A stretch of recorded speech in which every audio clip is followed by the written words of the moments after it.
Well, Holy Trinity soccer coach Doug Peterson says he's not a superstitious man by nature, but he's starting to have reason to be. The Crusader boss told me earlier this spring that every year his team has made it to state, it failed to previously win the annual conference tournament. And then last year, HTC finally breaks through and wins the conference confab, and the Des Moines streak ends because of it. So for those of you wondering, Holy Trinity did win this year's conference tournament in Kelowna and had a chance to kind of break the jinx and book passage to the Elite Eight with a win today over West Liberty. Rain-soaked field, but it would be home field advantage for the Holy Trinity Crusaders up at West Point today.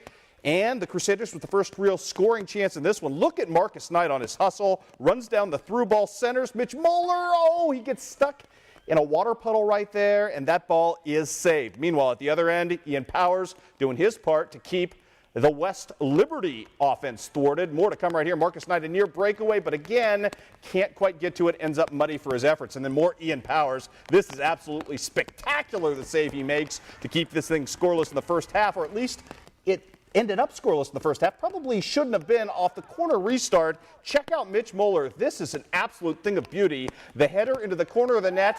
You would think HTC up 1-0, but that goal was disallowed because Moeller was ruled offside. Didn't look like he was, but he would avenge it just a bit later in this one. Dylan Menke this time coming up the wing. He's going to hit the centering pass. It would be Mitch Moeller atoning, hitting a header in spectacular fashion to give his team in the second half a 1-0 lead. That, my friends, coming about 52 minutes deep. However, West Liberty answers with a goal, and then with 6 minutes left, this. Just kind of a ball that hit the water, slowed up, and snuck into the back of the net. Holy Trinity had no answer for that.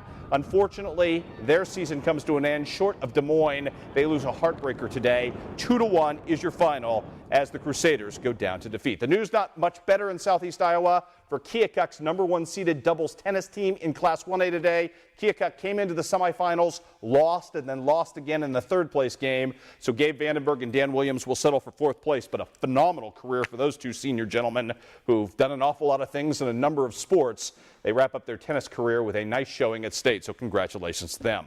How about some state track and field from Jefferson City today? Hannibal jumping up to Class 4 this season. It's a big jump, and Pirate Track had much to show for it, including Nathan Voss here with a great showing in the high jump today. Finished 6 foot 2 inches. That's good for 5th place. 2 top 5 finishes for the Pirates today. Mr. Voss, as you see there, and then as you will see here in the 110-meter hurdles, coming up in the lane closest to you, that is Markel Strickland finishing in 4th. You will see him coming into your screen right there. Finished in a time of 15:06, good for 4th place today. So the two Pirate representatives at state come away with medals. Not a bad showing and top 5 finishes. Congratulations to them as well. Also a big weekend for the Bowling Green girls, including Kylie Conroe, who was a medalist thrice, 2 more today. A 4th place finish in the long jump for Kylie, and also a 6th place finish today for her, for Miss Kylie Conroe. It's easy for me to say tonight, as she ends up with a 6th place finish in long jump. Also, congratulations to Courtney Cadillac, who finished 7th in the long jump, and Emily Schuckenbrock, who took a 4th place finish in the girls' 100-meter hurdles.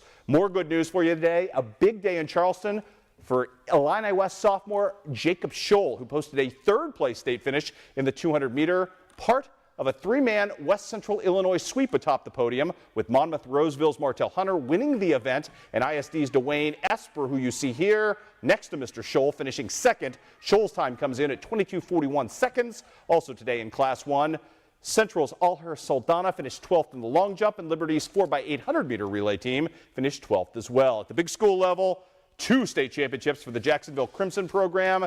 They include a 4x100-meter relay championship today, and then the anchor of that event, Mr. Reggie Bratton, your defending state champion, defends in the 100-meter yesterday. 2 big wins there in Class 2. The Macomb Bombers trying to show out. Darius Thomas with a top 10 finish in the 800-meter, and Jack Cabot of Macomb finishing 23rd in a loaded 2-mile today. Well, this was supposed to be Championship Saturday on the Western Illinois Diamond, but Mother Nature had other ideas.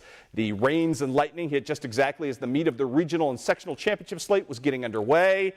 The Quincy Notre Dame and Chatham Glenwood softball teams, however, were bound and determined to get their regional finals squared away, so much so they endured a 3.5-hour rain delay before jumping into action. We picked this up in that ball game with Quincy Notre Dame down in the 4th inning, 4-0. But Cassidy Gengenbacher about to do some work right here with 1 aboard, has the Titans lead to 4-2 with a home run to deep right field.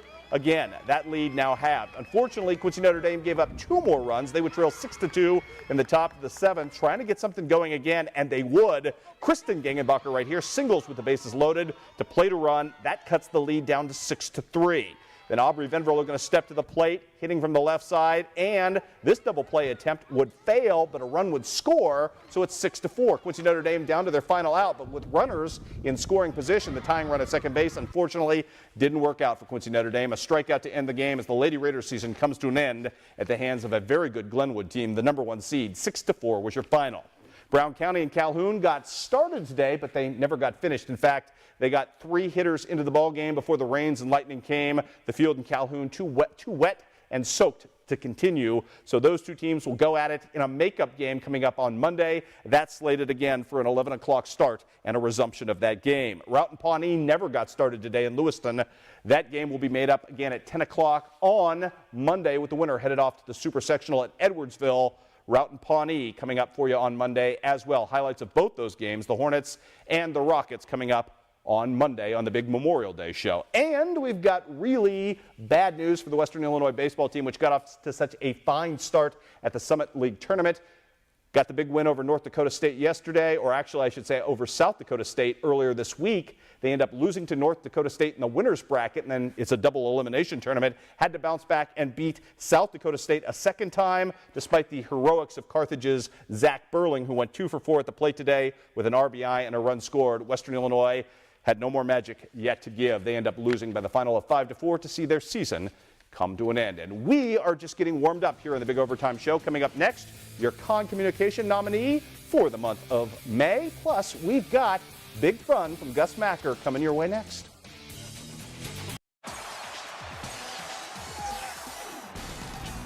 You're watching KHQA Overtime with Chris Dewar. Brought to you by Con Communications.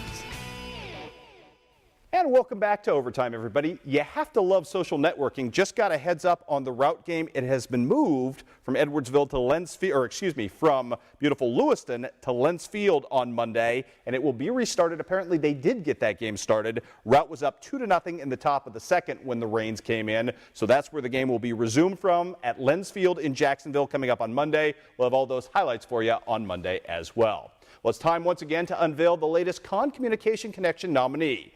And as we are here at the last gasp of the high school sports season, we are preparing one last mega vote for you at the end of whenever high school sports ends. When that spring season is officially done, we will give you a chance here to vote on as many as 10 final nominees for this award, sort of the granddaddy of all spring highlights. And simply by voting, you yourself become eligible to win a nifty prize package from the good folks at Con Communications. We had a lot of good stuff this week, but what beats this? Walk-off, game-winning, playoff-winning home run. Mr. Reese Carmichael did exactly that for the Canton baseball squad. Wow, what an effort for him. Walk-off home run, as you well know. Canton winning in walk-off fashion on back-to-back nights to punch their ticket to state for the first time in 25 years. And Mr. Reese Carmichael certainly did it with flair and fashion. And this is the way to hit a baseball, kids. Congratulations to Reese and the Canton Tigers. What an effort from them. What a great ending to their season as they head off to O'Fallon coming up on Tuesday night this week to make their quest for a state championship. What a great way that would be to end the rest of this spring season with one more state championship or 2 to kick out of the can. So good stuff, Canton, and we'll talk a little more about them a little later this week. Well, it is the surest sign that summer is coming here in the Gem City. Memorial Day weekend, the streets of downtown Quincy transform into a street ball paradise. And whether you're 5 or 50, boy, girl, man, or woman, do or die team honoree, or driveway legend in your own mind, the call to play simply can't be ignored. They showed up from near and far in vibrant matching t-shirts or just plain mismatched gear, bearing names, team names both sublime and ridiculous. And they celebrate the love of the game in a way that is singularly Gus Macker. And if you yourself join this Round Ball Summit amid the raindrops today, you might see yourself coming up right here.